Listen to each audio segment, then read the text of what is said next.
Olá pessoal, tudo bem? Sou o pastor Giovanni, tenho uma palavra de Deus para o seu coração e nós vamos continuar a nossa série sobre escatologia, aprendendo um pouquinho mais sobre essa temática tão importante. Nós vamos falar sobre os 24 anciãos do Apocalipse. Nós vamos falar sobre essa relação da igreja com a tribulação, o que acontece, eles como nossos representantes. Você vai aprender sobre esse assunto tão especial da escatologia bíblica. Escatologia é a ciência que estuda os últimos tempos, a doutrina sobre as últimas coisas, as coisas que ainda hão de acontecer no futuro. Então é muito interessante a gente compreender sobre esse panorama profético, bíblico, das coisas que ainda hão de acontecer. Então qual é essa relação da igreja com a tribulação? E nós demonstramos em vídeos anteriores que a igreja não estará no período tribulacional. Nós cremos, nós que cremos no pré-tribulacionismo, dentro dessa postura em que a igreja será arrebatada antes da tribulação, mas existe sim uma relação singular da igreja com esse período que é vista na posição e na atividade aqui dos 24 anciãos que aparecem lá em Apocalipse, ok? João aqui nesse episódio ele mostra que o livro do Apocalipse divide-se em 3 partes. As coisas que viste, em primeiro lugar, que constitui essa primeira divisão e inclui a visão de Cristo no primeiro capítulo de Apocalipse. As coisas que são, ou seja, que constituem uma segunda divisão, inclui as 7 cartas, as igrejas lá do Apocalipse, contidas no capítulo 2 e 3, e também se referem a toda a igreja do presente século, a história da igreja do presente século. E as coisas, um terceiro período de Apocalipse seriam as coisas que hão de acontecer depois destas. No original aqui, metatauta, em grego, que constitui a terceira divisão e inclui tudo aquilo que está revelado de Apocalipse 4 até o final do Apocalipse 22. Então, quando João começa a escrever sobre essas coisas que hão de acontecer, as suas palavras de introdução, e lá em Apocalipse 4:1, nos mostram que ele está começando a sua terceira grande divisão do Apocalipse, pois o capítulo inicia depois destas coisas, metatauta, aqui no original em grego. Ou seja, quando é levado para os céus, ele então vê o trono e aquele que ocupa o trono, e então ele vê 24 seres ali assentados que estão associados àquele que está no trono e são chamados de 24 anciãos. E lá em Apocalipse 4:4 descreve o seguinte: ao redor do trono há também 24 tronos e assentados neles 24 anciãos vestidos de branco, em cujas cabeças estão coroas de ouro. Apocalipse 4:4 descreve isso. Então, a relação da igreja com os acontecimentos do período tribulacional é revelada através da identificação desses indivíduos. Em primeiro lugar, nós temos que saber qual é o ministério desses anciãos de Apocalipse capítulo 4. Então, com referência ao termo ancião, Othman, um teólogo, descreve o seguinte: os anciãos em Israel não eram apenas representantes do povo, mas juízes e logo representantes de Deus para julgar o povo. Os anciãos são identificados com Deus no exercício do julgamento. Os 24 anciãos, agora diante de nós, em conexão com o trono de Deus, também estão assentados e identificados com Ele, no julgamento prestes a ser executado sobre a terra. Quando isso? No período, obviamente, tribulacional. Isso foi falado por Ford Othman, um teólogo, na sua obra The Unfolding of the Ages. Na página 108 ele menciona sobre isso. Ou seja, no Novo Testamento, o conceito básico de ancião é o de representante do povo. Alguém que governa, que julga da parte de Deus sobre o povo. Você pode ver isso em Atos 15, versículo 2, Atos 20, 17... tem uma referência dentro disso que nós estamos falando. Então, com relação a esses representantes no livro de Apocalipse, Scott, já um outro teólogo, escreve o seguinte: anciãos, como um termo ocorre, aparece 12 vezes. As ações e os serviços variados dos quais eles tomam parte demonstram claramente que são representantes aqui dos santos, redimidos e ressurretos, estão assentados, ou seja, caem por terra e adoram. Um deles então consola o vidente que chora e interpreta os pensamentos do céu. Tem harpas, tem taças de incenso, cantam. O que jamais se diz dos anjos, são a companhia mais próxima do trono e do Cordeiro. Então, sabiamente explicam quanto aos redimidos, aos remidos lá na terra. Celebram também, no livro de Apocalipse, o triunfo milenar e eterno de Deus e acrescentam seu amém e aleluia quando Deus julga a meretriz, a grande prostituta, a grande Babilônia, que é a corruptora da terra, ou seja, esse espírito de religiosidade pernicioso que vai elevar o anticristo. Então, as passagens nos quais essa palavra é encontrada aqui, no caso a palavra anciãos, são as seguintes: Apocalipse 4:4, Apocalipse 4:10, Apocalipse 4:5, 6 e 8, versículo 11 e 14 do Apocalipse 5, Apocalipse 7, no versículo 11 e 13, Apocalipse 11:16, Apocalipse 14:3, Apocalipse 19:4, 12 vezes aparece a palavra anciãos, tá bom? Tudo isso nós tiramos do livro Exposition of the Revelation, exposição do Apocalipse, na página 122 de Walter Scott. Ou seja, um exame das passagens que citam essas atividades. Frisará também aqui o fato de que os anciãos, nesse contexto aqui, rendem adoração e glória a Deus, à medida que cada passo no plano de Deus se estabelece no seu reino e derruba também o reino do perverso, que é o anticristo, desenrolado diante deles nesse período tribulacional. O número desses anciãos também tem significado profético aqui. Scott comenta muito bem sobre isso. Mas por que 24 anciãos? Scott comenta o seguinte: esse teólogo diz: o significado do número deve ser buscado em 1 Crônicas 24 e 25. Davi dividiu o sacerdócio em 24 ordens ou turnos, com um turno atuando por vez. Está lá em Lucas 1:5, menciona isso. Lucas capítulo 1, 8 e 9 também tem essa menção. E 1 Crônicas 24 e 25 tem essas menções que nós estamos falando para vocês. Ou seja, os respectivos anciãos, os chefes desses turnos, representam todo o sacerdócio levítico. E haveria sim 24 sacerdotes e um sumo sacerdote. E o seu serviço aqui, de 1 Crônicas 24 e 25, ele era variado e correspondia ao dos anciãos nos céus. Pois o templo, não menos que o tabernáculo, em sua estrutura, seus objetos e seus serviços, foram projetados de acordo com aquilo que Moisés havia visto lá no céu. Ou seja, o povo de Deus é descrito também, lá em 1 Pedro 2,5, como um sacerdócio santo e real. Ou seja, eles são vistos aqui em ambas as caracterizações. Em reis e sacerdócio, ou um sacerdócio santo diante do Senhor, tá bom? É isso que disse Scott na sua obra.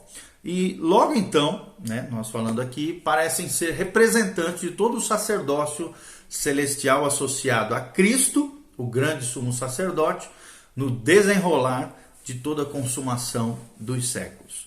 Qual é a identidade desses 24 anciãos? É muito importante a gente pensar nisso também. As interpretações, os teólogos que pesquisam sobre esse assunto da escatologia, das profecias, eles dividem-se em 3 classes, em 3 posicionamentos em relação à identidade dos anciãos. Primeiro, alguns deles acreditam que são seres angelicais, ou seja, a primeira interpretação é que são seres angelicais, e essa teoria é defendida por um teólogo chamado Rees, principalmente à frente dessa teoria. Ele diz que são seres angelicais, gloriosos, que conduzem o louvor e a adoração a Deus. Em segundo lugar, ele diz que celebram com alegria cada mudança na marcha progressiva dos acontecimentos em direção à consumação do reino.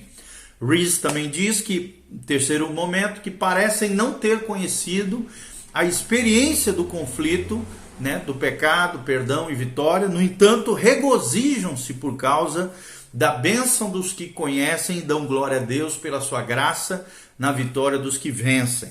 E em quinto lugar, ele coloca que nitidamente se separam dos profetas, dos santos e dos justos de tempos passados, que se levantam na ressurreição da última trombeta, ou seja, os galardoados. né, vão receber no tribunal de Cristo os seus galardões. Então essa passagem, segundo Rees, indica que eles desaparecem do cenário quando os novos assessores, ou seja, a grande multidão dos redimidos celestiais, se assentam em tronos e exercem julgamento com o Senhor Jesus na sua vinda. Né? Você pode ver isso no capítulo 20, versículo 4, né? E também em 1 Coríntios 6:2, Mateus 19:28, capítulo 20, versículo 4, aqui de Apocalipse. 1 Coríntios 6:2, Mateus 19:28, tem referências bíblicas dentro do que Alexander Rees, na sua obra The Approaching Advent of Christ, ou a aproximação da vinda de Cristo, traduzindo para o português é o nome da obra do Alexander Rees. Então, claro, nós assim avaliando tudo que Rees menciona, não há discordância das duas primeiras proposições dele. Mas observemos que tal ocupação não exige que sejam anjos. Tal atividade é mais adequada àqueles que são redimidos desse século, que foram transladados por Deus aos céus. Então, com relação à terceira proposição, só é preciso notar que os anciãos aparecem coroados com Estefanos, que no original aqui, grego, Estefanos, significa coroas, a coroa da vitória, que demonstra que devem ter conhecido conflito, sim, pecado, sim, perdão também, vitória também, diferentemente do que Rees pensava. Então, com relação à quarta proposição, se são santos da igreja, seria natural que se separassem dos santos da tribulação, os quais serão ressurretos e galardoados lá em Apocalipse 11, 16 e 18. Por quê? Porque os santos da tribulação não são parte do corpo de Cristo, apesar de serem redimidos pelo sangue de Jesus. Então, em resposta também à quinta proposição de Rees, não é necessário afirmar que os anciãos devam deixar seus tronos em Apocalipse 24, como Rees insiste, né, na sua obra, para que os ressurretos do período tribulacional possam ocupá-los então. Então, não há base para dizer que os tronos nos quais os ressurretos se assentarão são idênticos a esses tronos. Em Mateus 19, 28, foi prometido aos discípulos que seriam estabelecidos, né, tronos a partir dos quais eles manifestariam a autoridade no governo milenar. Apocalipse 24 também associa os santos da tribulação a essa autoridade milenar, mas não exige que os anciãos sejam destronados. Scott também demonstra muito bem, né, que esses anciãos não podem ser anjos. Ele descreve o seguinte na sua obra, ele diz assim, Scott, esse teólogo, diz: os anciãos são um grupo distinto dos seres viventes e dos anjos. No capítulo 5, a ação dos anciãos é diferenciada das dos anjos, o que impossibilita vê-los como do mesmo grupo. No versículo 11 do capítulo 5, diferencia pelos títulos os três grupos. Os anciãos cantam, no versículo 9. Os anjos proclamam, no versículo 12. Os anjos não são numerados, conforme Hebreus 12, 22 afirma. Os anciãos, sim, é um número representativo, 24, o que ocorre 6 vezes na palavra de Deus. Então não se diz que os anjos são coroados, já os anciãos, a Apocalipse diz que sim. O coral de louvor celeste, tanto a harpa quanto o cântico, parecem ser a função específica dos anciãos. Sabedoria celestial, sobretudo em temas e assuntos ligados à redenção, é dada aos anciãos e não aos anjos. Então, com o termo anciãos, entendendo então um grupo inumerável dos santos redimidos, ressurretos e transformados, levados para encontrar com Cristo nos ares, conforme nos afirma 1 Tessalonicenses 4,17. Ou seja, sua coroa e seus tronos demonstram dignidade real, a harpa e o cântico, a alegria em adorar, e as suas vestes e taças demonstram aqui um caráter e ação sacerdotal. É o que afirma Scott na sua obra que já mencionamos no início desse vídeo, tá bom? Quem são os santos do Antigo e do Novo Testamento? Como representantes aqui, né, sendo representados pelos anciãos. A segunda teoria é que esses anciãos, né, seriam santos do Antigo e do Novo Testamento. Ironside, um outro teólogo, ele resume essa teoria quando descreve o seguinte: os anciãos nos céus representam todo o sacerdócio celestial, isto é, todos os remidos que morreram no passado ou que estiverem vivos na volta do Senhor. Segundo Ironside, ele diz que a igreja do presente século E igualmente os santos do Antigo Testamento estão incluídos nesse episódio. Todos são sacerdotes, todos adoram. Haviam 12 patriarcas em Israel e 12 discípulos introduziram a nova dispensação. Os dois juntos perfariam os 24 anciãos. É o que diz Harry Ironside na sua obra Lectures on the Revelation, ou Leituras do Apocalipse, página 82. Então essa teoria acaba unindo Israel e a igreja numa só companhia, numa só unidade, sem a distinção que vai acontecer, obviamente, na época do arrebatamento. Embora essa teoria seja menos discutível do que a primeira, que nós já falamos e mencionamos ela, parece haver razões, para que seja rejeitada a interpretação de que Israel faz parte da cena aqui nesse episódio.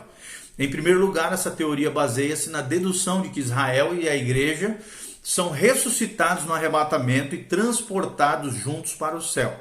A questão aqui da ressurreição de Israel será examinada em vídeos posteriores. Nós vamos falar mais sobre eles, que são mencionados em Daniel 12, de 1 a 2, em Isaías 26, 19 e João 11, 24. Isso mostra, esses trechos mostram que a ressurreição de Israel deve ser ligada ao segundo advento do Messias na terra. Assim, Israel não pode ser transladado. Em segundo lugar, o arrebatamento é o plano de Deus para a igreja, que a leva a desfrutar as suas bênçãos eternas. Ou seja, o plano para Israel é totalmente diferente, acontecendo, claro, com pessoas diferentes, numa época diferente mencionada na palavra de Deus. Israel não podia ressurgir e ser recompensado até o fim da sua era, já que esses 24 anciãos foram ressuscitados, recompensados e glorificados. É a igreja que é o único corpo que experimentou essas coisas até então no plano de Cristo. Ou seja, os santos do Antigo Testamento não poderiam estar incluídos nesse grupo celestial. Então a terceira posição, a nosso ver, é a mais correta, que os 24 anciãos são representantes dessa era, dos santos desse século, da era da igreja, da dispensação da graça. Aqueles que foram ressuscitados e transladados para os céus, raptados, arrebatados para os céus. Há várias considerações que são importantes, que apoiam essa teoria que nós estamos abordando para vocês. Em primeiro lugar, o número 24 representa todo o sacerdócio, segundo 1 Crônicas 24, de 1 a 4 e versículos 19. Ou seja, como Davi os dividiu com propósitos de representação, pode-se supor que se trata também de maneira representativa a igreja. Embora Israel também tenha sido chamado para uma função sacerdotal, está lá em Êxodo 19, versículo 6, jamais chegou à sua função principal por causa do pecado de Israel. Para os santos da tribulação é feita a promessa de que ministrarão como sacerdotes no milênio, está lá em Apocalipse 20, versículo 6. Entretanto, no começo do período tribulacional, Israel ainda não terá sido reintegrada ao lugar da nação sacerdotal, pois deve aguardar o milênio para concretizar esse privilégio. Ou seja, os santos da tribulação, da mesma forma, devem aguardar o milênio para a sua concretização. A igreja é o único grupo, sem dúvida, constituído como sacerdócio para estar ministrando sob o sumo sacerdote, conforme 1 Pedro 2, 5 e 9. Então, segundo lugar que nós queremos destacar dentro desse terceiro posicionamento, que aqui eles são, os 24 anciões, são representantes da igreja ou da era da graça. A sua posição, a posição desses 24 anciãos levam a crer que representam sim a igreja. Em Apocalipse 4, os anciãos estão assentados em tronos, cercando o trono de Deus, intimamente associados àquele que está assentado no trono, Jesus aqui. A igreja teve por promessa receber a mesma posição. Lá em Apocalipse 3, 21 tem essa promessa, em Mateus 19, 28 também tem essa promessa. Ou seja, tal posição não poderia ser de anjos, que cercam o trono, mas não ocupam posições no trono, nem poderia ser a de Israel, pois Israel estará sujeita à autoridade do trono, não associada à sua autoridade. Lincoln, na sua obra, comenta com grande propriedade. Olha o que diz o teólogo Lincoln. na sua obra Lectures on the Book of Revelation, ou Leituras do Livro do Apocalipse, William Lincoln diz o seguinte: eles se assentam diante de Deus, os anciãos, sim, e cobertos ou coroados diante dele. Ou seja, certamente nenhuma criatura, por mais exaltada, sentou-se na presença de Deus. Com base em Jó, capítulo 1, parece que os anjos nem sempre estavam na presença de Deus, mas apenas em ocasiões especiais. E Gabriel, o anjo Gabriel, evidentemente de alto escalão na hierarquia celestial, diz em seu discurso a Zacarias: eu sou Gabriel que assisto, ou seja, literalmente a palavra aqui é estou de pé, diante de Deus, conforme Lucas 1,19. Também em 1 Reis 22, Micaías afirma que ele viu o Senhor sentado no seu trono e todo o exército celestial de pé junto dele. Também nós vemos isso em Daniel 7. Mas aqui temos sem dúvida uma ordem bem nova das coisas, qual seja os santos redimidos da dispensação presente, vistos no seu lar celestial, ou seja, no céu, e no seu caráter representativo, sentados e com a cabeça coberta diante de Deus, tá bom? Quem disse isso foi William Lincoln na sua obra Lectures on the Book of Revelation, tá bom? E terceiro momento nós queremos passar para vocês sobre esse terceiro posicionamento, é que as suas vestes brancas mostram sim que representam a igreja. Fica evidente em Isaías 61:10 que as vestes brancas representam pureza, que foi atribuída aos crentes. Foi prometido aos crentes em Sardes, por exemplo, em Apocalipse 3, 4 e 5, que se vestiriam de branco. Ou seja, essas vestes brancas foram vistas primeiro na transfiguração, lá de Marcos capítulo 9, versículo 3. E deixam prever que é o que é de Cristo, inerentemente foi imputado a esses anciãos, que são representantes, então, da igreja. Quarto momento, um destaque que nós queremos dar, são as suas coroas. Essas coroas levam a considerar que representam também a igreja. Esses 24 não estão usando coroas de monarca. A palavra grega aqui seria diadema. Mas coroas de vitória. A palavra Stefanos no grego. Ou seja, de conquistas em meio a um conflito. Esses 24 anciãos, portanto, foram ressuscitados, pois um espírito não estaria usando uma coroa.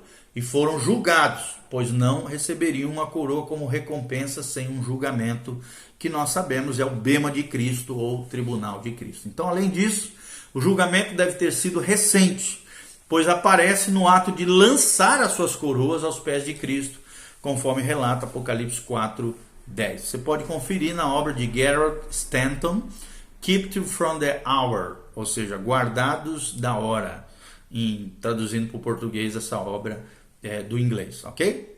No quinto momento, como é que era a sua adoração, a adoração desses 24 anciãos? Então, podemos perceber que aqui representam sim a igreja.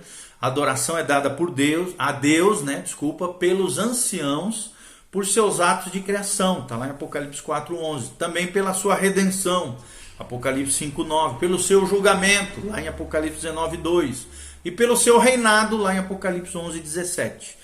Alguns tentaram dissociar os anciãos da redenção que eles cantam de Apocalipse 5:9, ao excluir a palavra nós, nos aqui do texto, afirmando que esses não poderiam ser os representantes da igreja. Com relação a esse ponto que foi mencionado, várias coisas devem ser observadas. Primeiro, há uma boa evidência manuscrita para incluir a palavra no texto, que é esse termo, nos.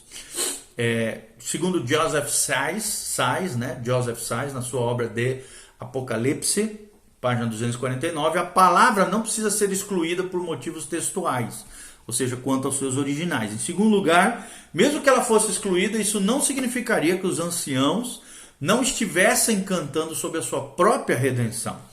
Em Êxodo 15, 13 e 17, quando Moisés e o povo de Israel louvavam a Deus pelo seu julgamento, de que eles mesmos, obviamente, participaram.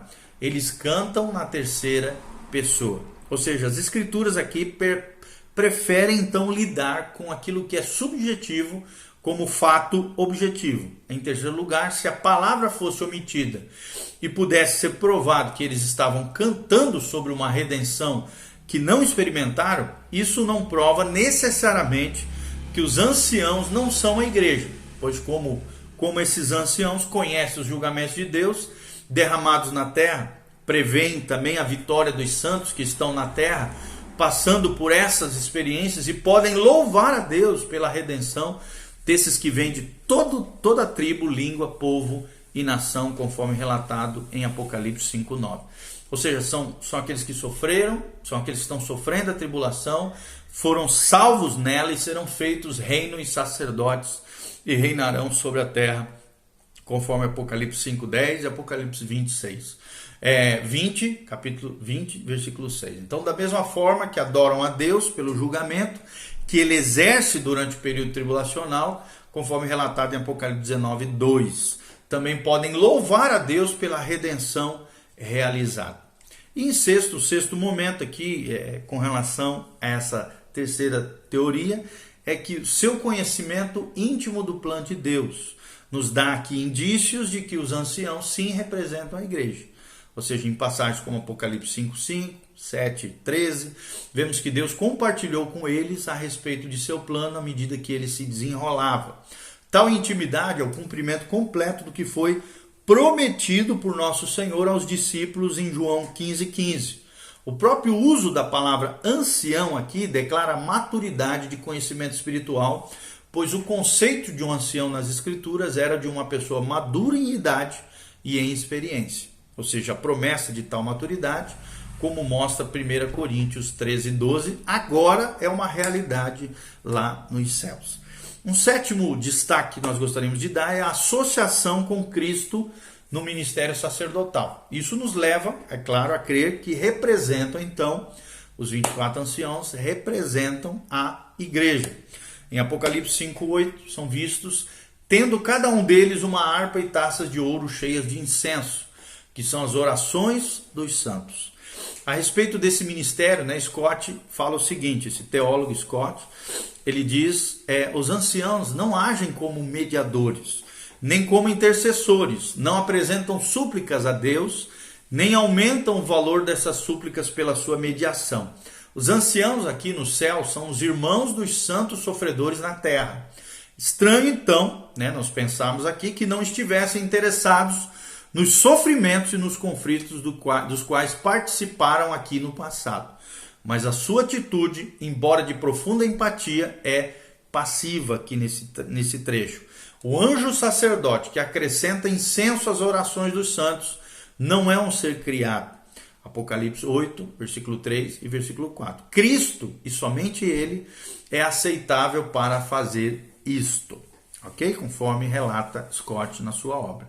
A associação também, então, falando aqui um pouquinho mais sobre isso, refletindo sobre aquilo que Scott falou, é que a associação próxima com o fato de que esses anciãos foram colocados nesse ministério sacerdotal faz crer que a igreja, constituída como sacerdócio ministrante, sim é representada aqui. A conclusão foi formulada por Armerdin, um outro teólogo, que dá uma conclusão bem interessante sobre essa questão dos anciãos como nossos representantes da igreja. Ele descreve isso, Carl Armerdin, na sua obra The 24 Elders, ou Os 24 Anciãos, traduzindo para o português. Na página 10 ele diz o seguinte: a última coisa que se diz a seu respeito é que se prostram junto com 4 criaturas viventes e adoram aquele que está sentado no trono, dizendo amém, amém, amém, aleluia, lá em Apocalipse 19:4. Ou seja, esse seu último ato é característico deles em tudo. Em primeiro lugar, podemos destacar que seu conhecimento é íntimo de Cristo. Em segundo lugar, sua proximidade com Ele. Ele quem? Jesus. Terceiro lugar, a adoração que oferecem é a Ele, ou seja, a Cristo. E lembramos que o nosso Senhor, quando orava pelos seus, pediu que o conhecessem e estivessem com Ele e pudessem ver a sua glória, conforme relata a oração sacerdotal de João 17, versículos 3 e versículo 25. Ou seja, e eles não eram senão os homens que o Pai lhes dera do mundo. Ou seja, o Pai Celestial, Deus Pai, lhe dera a Cristo esse do mundo, do mundo que outrora estava perdido, mas foi redimido. Quem fala aqui é Armerdin, na sua obra, como eu já falei, The 420 Elders, ou os 24 anciãos, tá bom? No próximo vídeo, nós encerramos aqui esse vídeo sobre os 24 anciãos e a relação da igreja com o período tribulacional, é claro, não na tribulação em si, mas lá no céu, nessa adoração celestial, como nós falamos nesse vídeo. E logo em seguida nós vamos falar sobre a relação entre o Espírito Santo e a tribulação. Qual é essa relação? O que a Bíblia relata? Como é que o Espírito Santo vai atuar nesse período tribulacional? É o que nós vamos ver no vídeo posterior. Que Deus os abençoe, a graça e a paz de Jesus venha sobre a sua vida, sua casa e sua família. Amém e amém.